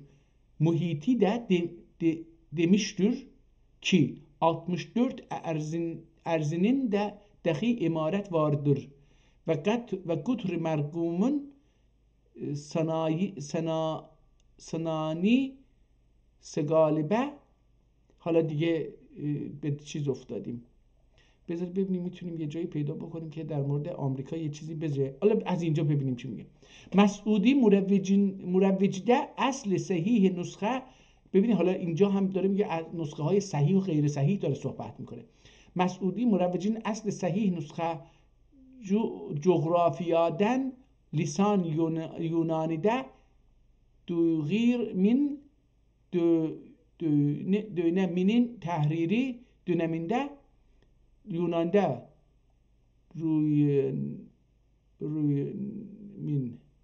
رویمینین تحریمده. این نمیدونم چی هست، اینو نمیتونم، باید حالا خوند و باهاش آشنا شد این کلمه رو. تحریری demektir. روی زمینین تحریری demektir. اوکی. لسان یونانی ده، حالا این چیه؟ میگه که مسعودی مروجده اصل صحیح نسخه جغرافیادن لسان یونانی ده روی زمینین تحریری demektir. حالا اون چیه؟ اینجا بالا یه چیزی نوشته، یا رفته از بین رفته اینجا، یا اینکه قرار بوده بعداً بنویسه، نمیدونم. احتمالاً در demektir. Coğrafyadan nakl eder ki ahd Batlimus'da modern dünya 4533 adet idi ve adet cibal 200'den zayid ve küre arz muhit olan Bahar 5 ve cümle erzinde tabi olan ایوت کبار یا ایون کبار 230 ve egalim seb'ede aled devam cariye olan انهار 274 و هر نگاه کنید چه من این آمار رو واقعیتش نمیدونستم. مثلا این رودهای بزرگ رو در اقالیم شمردن، کوههاشو شمردن، کوههای اصلی و اینها رو داره میگه. ما الان اینها رو اینجا نمیدونیم. ببینید رفتن شمردن، آقا زحمت کشیدن، امپراتوری بوده، اگر ترک ها رفته کار کرده باهاش، جمع‌آوری کرده. عدد شهر در دنیا در اون زمان 4533 شهر بوده، جبال 300 تا بوده یا 200 تا، اینو حالا 200 تا میشه خوند، 300 تا میشه. عدد جبال 200 بله 200 تا. ایون کبار چشمه های بزرگ 230 تا. اینجا خلاصه اینها رو اینجا نوشته، این چیز رو ببینید. و her اقلیmin vüs'ati 900 fersahdır kitap mezburede موضع آخرده mezkurdur arz Habeşe ve sair Sudan 7 yıllık mesafedir ve arz Mısır arz Sudan'ın 60 cezinde bir cüz'inden bir cüz'üdür ve arz Sudan cümle erzden bir cüz'üdür ve cümle erz 500 yıllık mesafedir. Sülsi miyah behar ile mestur ve ma'mur ve sülsi مسکون معموردور. قصه داستان هم اینجا میاره از از مسعودی. حالا دوباره بریم یه مقدار پایین‌تر ببینیم که میتونیم یک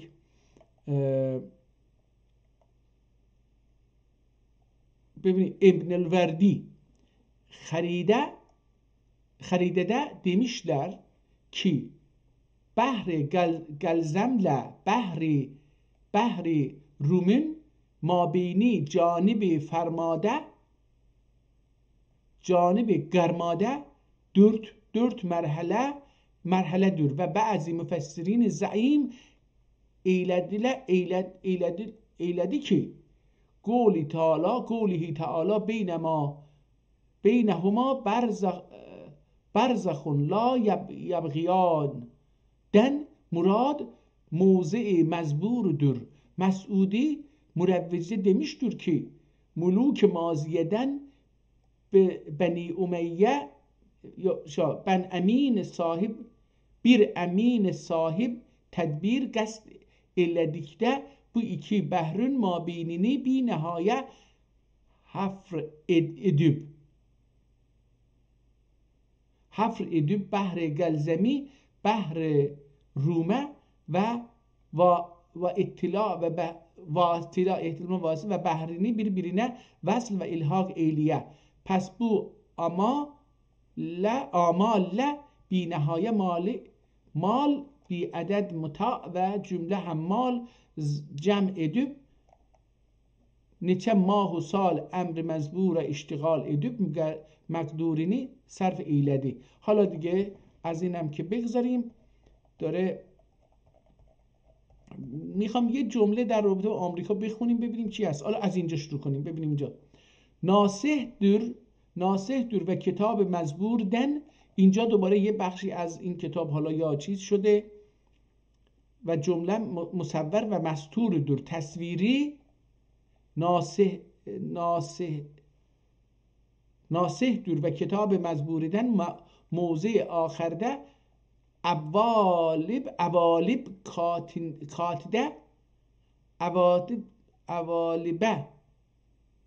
کاتده نقل etmiştir ki sahil bilad اندلسته واقع olan محیط غربیده bir خلیج خارج olur ki ینتش demekle معروفdur. ینتش نمیدونم حالا اسمشه یا احتمالاً. خب اینم از اینجا بگذاریم. دوباره اگه بتونیم در مورد آمریکا یه چیزی بخونیم ببینیم که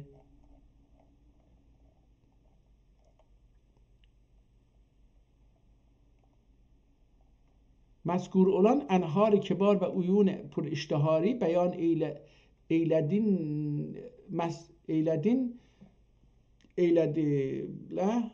Mesudi mürebbizde demiştir ki felasefe zikr eylemiştir ki Bahrinin ve vücuh erzinde 900 fersahtır. Fersah bir ise آبdur. حالا اینو دیگه بازم در مورد اونهاست، نمیدونم حالا در چه موردیه. کاش بتونیم در مورد آمریکا خیلی دیر شده، دارم عجله میکنم که باید سر کار هم برم. خب اینجا ببینیم که کتاب چی میگه. احتمالا از اینجا یک کتاب دیگری شروع میشه. بله.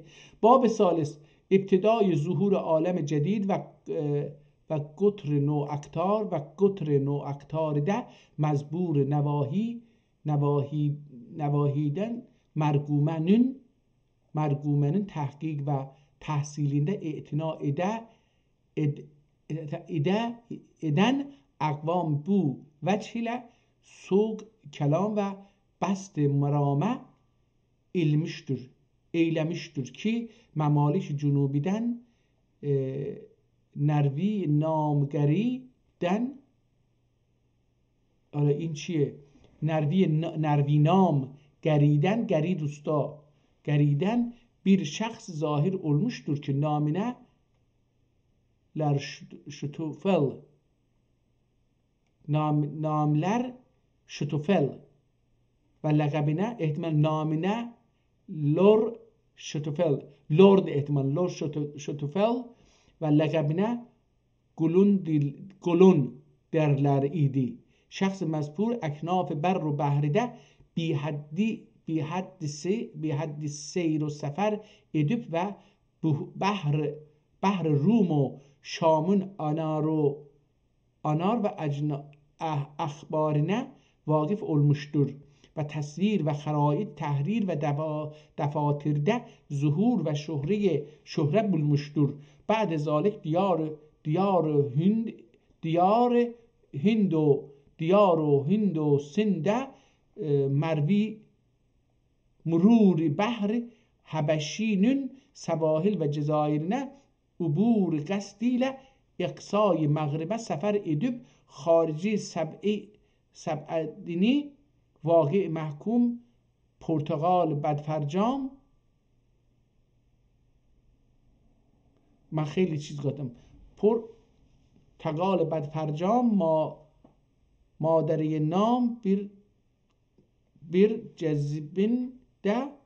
bir cezirede tebettün etti. Nagah ol cezireye bir sefine düştü ki şedayid behr afetin elmişti ve içinde reisi de maada iki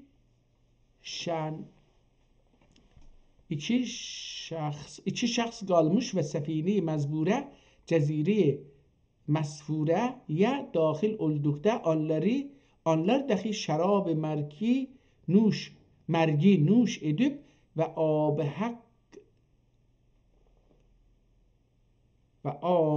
abehak reis diller yeşka kaldı ve yaşa diler reis diler şaga kaldı ve golun anın haline derya misal açıp deryaya şal açıp hanesine aldı ve ana kerkince riayet ve bir neçe kun zafet edip ihtimalen ziyafet ve bir neçe gün ziyafet edip ve reis mezburun hasb hal sergüzeştinde sual eyledi. Reis mezbur itti kesb ticaret için sevahil Mağrib'e sefer etmiştik ve hanemizden bu hava ile gitmiştik. Nagah ruzgar muhalif olup inan ihtiyarı elden aldı ve bizi behr و okyanusun lejne saldı. Hala این کتاب رو میشه خوند عزیزان، سخت نیست، باید با کلمه ها آدم میتونه آشتی بکنه. اولش که بسیار فارسی، کلمات فارسی به کار برده بود، دیگه در اینجاها اون رو خیلی نمیبینیم دیگه.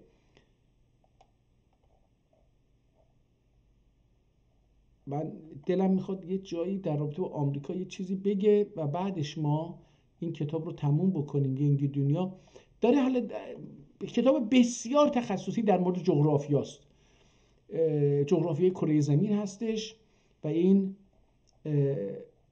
حالا در مورد آمریکا بسیار صحبت خواهد کرد. قاعدتاً اکثر کتاب مربوط به همین هست، منتها ما اینجا دیگه وقتشو نداریم. بذار ببینیم اینجا چی میگه. 20 yılda yani قوم حالا اینجا düştü cenaze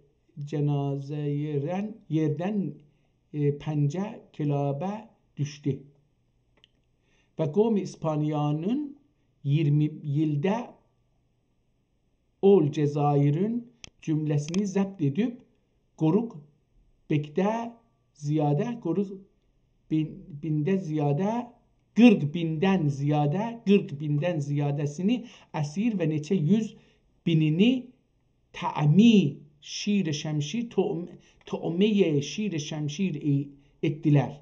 Cenab-ı Hazreti Perverdigar'den ümid vardır ki men ba'de ol diyare menfaat asar deliran İslam Ali tebar elinde feth olub şair İslamiye ile Tule ve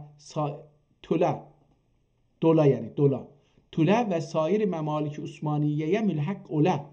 Cezire mezbur gube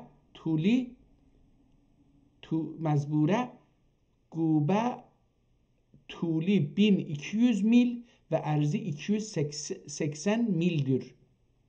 Mil cezire mezbure İspanyol ceziresinin canib garbisinde vakıdır ve ikisinin mabeyni 60 milidir ve anın dahi etrafında bir hadd cezireler vardır. Cümleden ekberi şemaigedir ve cezire mezburide altın çoktur ama ikin safi değildir. Ama iken safi değildir. طلای خالص نیست و معدن خاص نخامس دخی، این نمیدونم این چیه، نخامس داخی واردور، یا یه معدن دیگری هستش که معدن نخامس، احتمالا من اینجوری دارم میخونم، و واردور و پنبه داخی بیتر جبالی çoktur انهاری azdır اکثری تانلودن و bir çeşme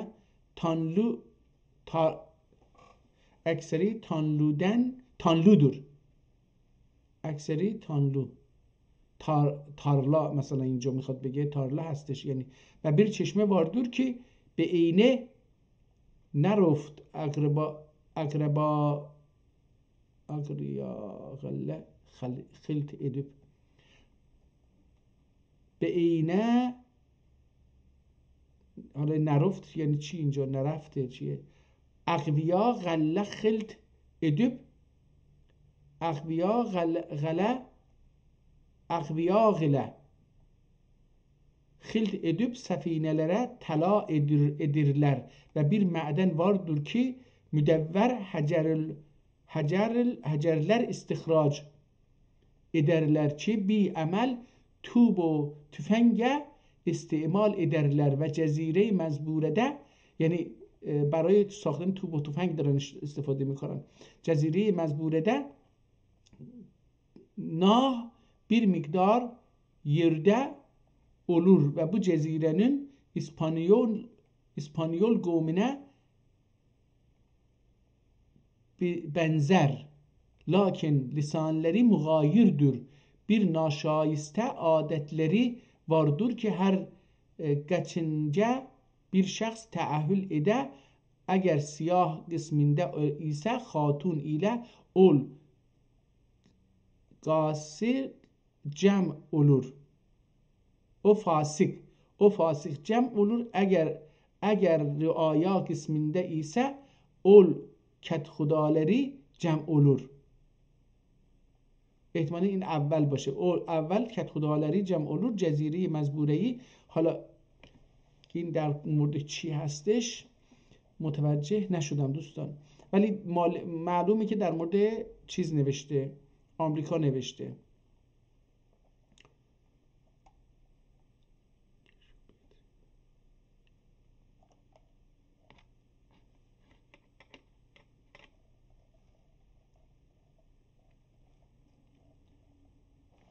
این کتاب به راحتی قابل خوندن هست، برعکس قسمت اولی که از کلمات فارسی و جملات فارسی هم استفاده که بود. در اینجا از کلمات فارسی استفاده نمیکنه. حالا برای تایید این سخن من برم صفحه اینجا 70، برم صفحه 100 یه چند سطر از صفحه 100 بخونم اینجا. حالا اینجا ببینیم چی هست. این اومدیم اینجا ببینیم این چی هست. notlidirler. Zahir ve batini şunla encir gibidir. Ha اینجا در مورد درختا داره توضیح میده. آب استخراج edip içerler. حالا این یه چیزی هستش و درخت مزبورون بی حد خارلری vardır. Şecer mezburun Urağında bir növ ab istihraç edip içerler ve nefs-i şecereden bir növ surh renk piye ederler ki lon zehebiden racihdir ve derekt mezburun meyvesine nütlidir derler. Nütli, adına nütli deyibler. Nütli derler, zahir ve batini şunla encir gibidir. Lakin bir miktar tulanidir ve meyve mezbure elvan muhtelife üzere natip sabit olur. Sabit olur. Bir kısmı zireh olup galdinde olup gati leziz olup طمع امروده شبیه‌دür. داره در مورد چیز صحبت میکنه. احتمال میدم این چیه تو ایران میگن چیه؟ مادر، زبان مادر. حالا بیا و این چیزشو پیدا کن. رفت زبان به فارسی. حالا این چیز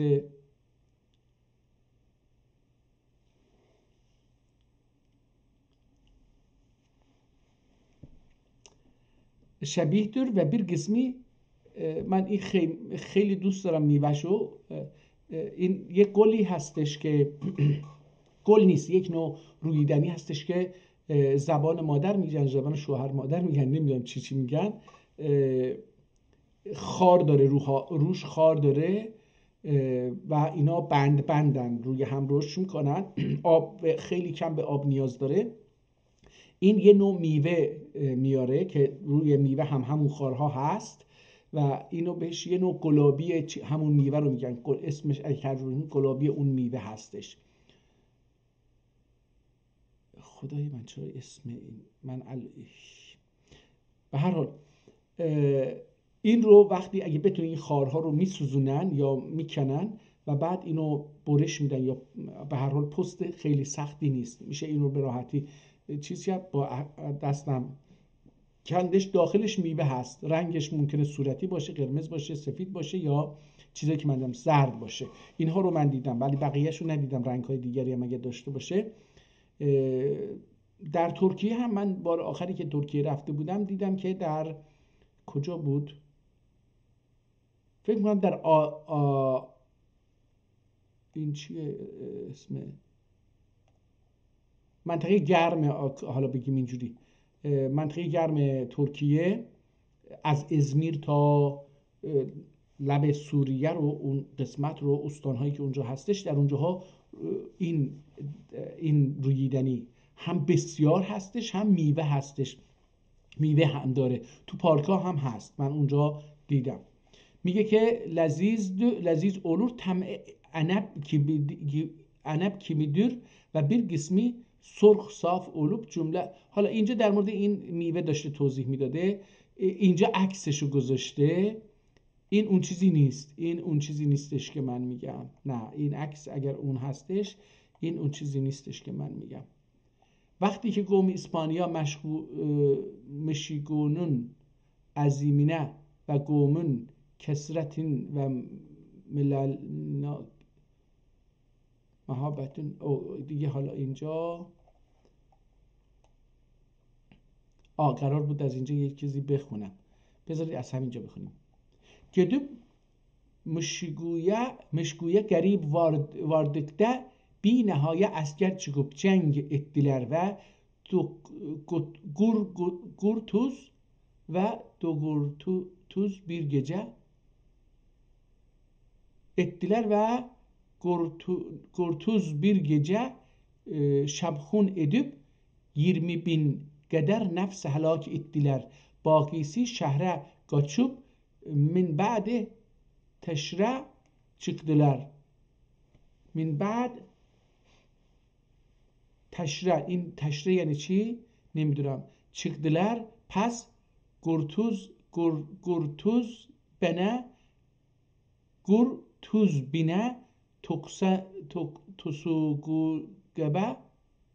Tusugube dönüp İspanya'dan این اسم یه جاییه. Tortuz bine Tusugugi'ye dönüp Nov İspanya'dan cedid asker alıp ve etrafında çok Hindi cem olmuş buldu. Pes 400.000 nefer adama emr etti ki Tuskune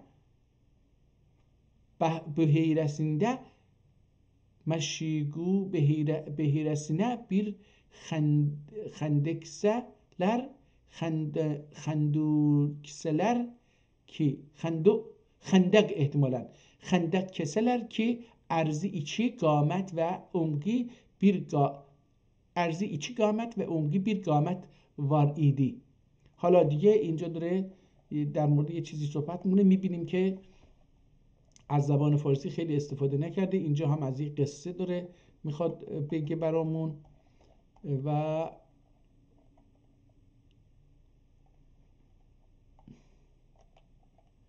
olmuştur.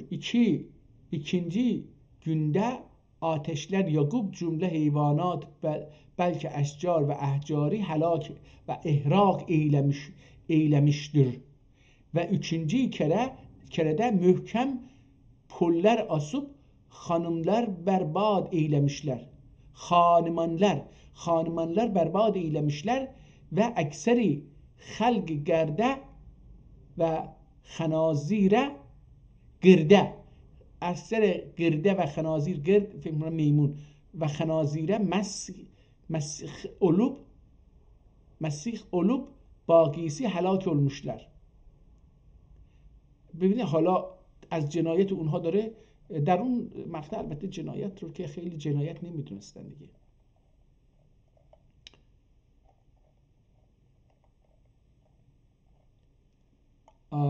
بذارید ببینیم. حالا بریم صفحه آخر. صفحه آخر رو ببینیم، بخونیم و تمام. اینجا و درجه واحده عند محدثن 9 فرسخdır.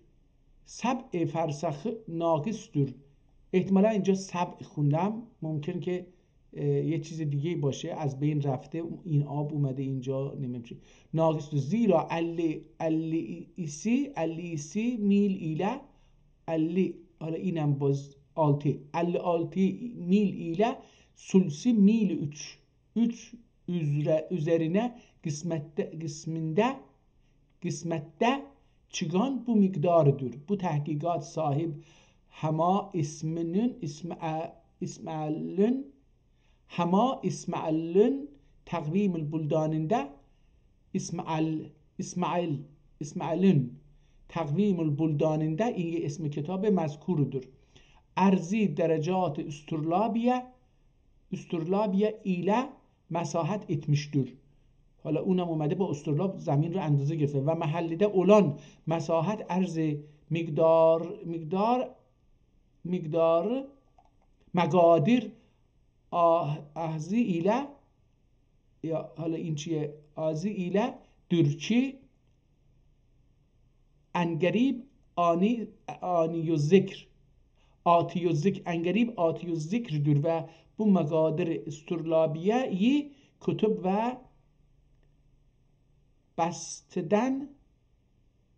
بستدن غرض مطالعه ایده اهل تقویم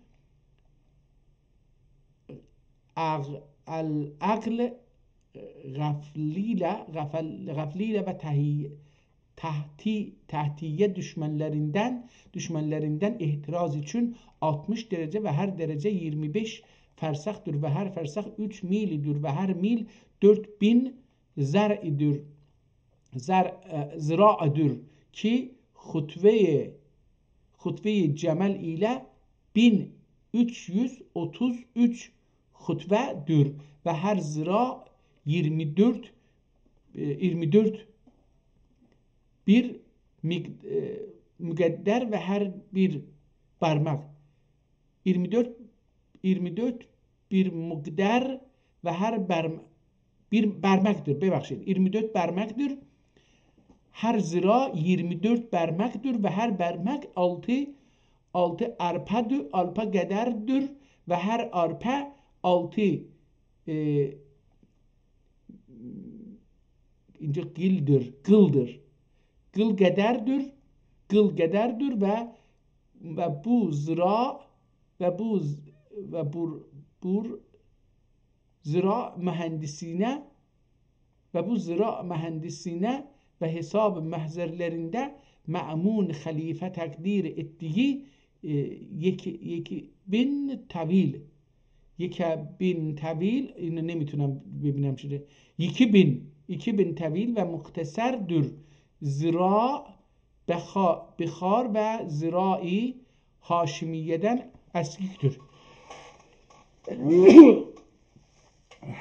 معذرت میخوام زراع بخار و زراعی هاشمیدن اسکیکتر پس bu takdirce kutb Cunubi ile kutb Şimali'nin beyni 9000 fersah olur. Allah Teala alem. Ne maalim menazir abalim. سال 1078 قبل از این که حالا به هر حال دوستان کتاب در مورد قاره آمریکاست، ینگی دنیا اسمش هم همین هست. توضیحات بسیار مفصلی درباره چیز میده، درباره جغرافیا روی زمین میده. ما فرصت نمی کنیم که قطعا اونها رو بخونیم، ولی